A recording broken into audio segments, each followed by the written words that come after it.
50 sonidan 5 sonini necha marta ayirish mumkin? Bir marta. Yo'q. Nimaga bir marta? Çünkü ana ilk 9 marta desek 5 qolar 5 marta. Ne? 5 desek 1 marta ayriladi. 9 marta qanday qilib? Çünkü nima dedi 50 dan 9 marta ayirsak 5 qoladi 5 dan. Yo'q. Ha? Yo'q, xato. Xo'p, necha marta ayirish mumkin?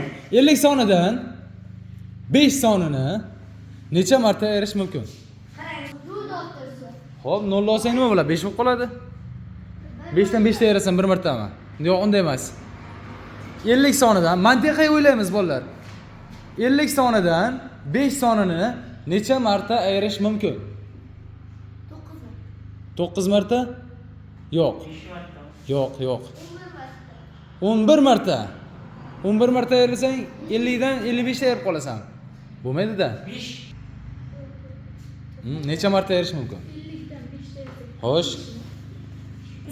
Sovg'amiz bor. Topgan o'quvchiga sovg'amiz bor. 50.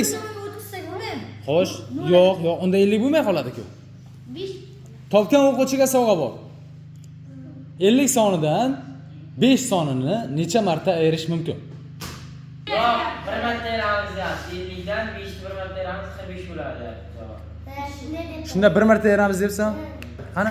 50 dan 5 ta ayiramiz 45 bir marta ayriladi. Ha, bir marta ayriladi, keyin 45 bo'lib qoladi, to'g'rimi? Malades, Rayhona. Sovg'amiz senga.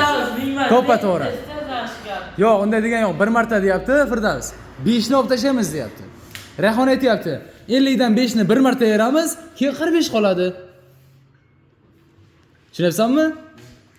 Malades.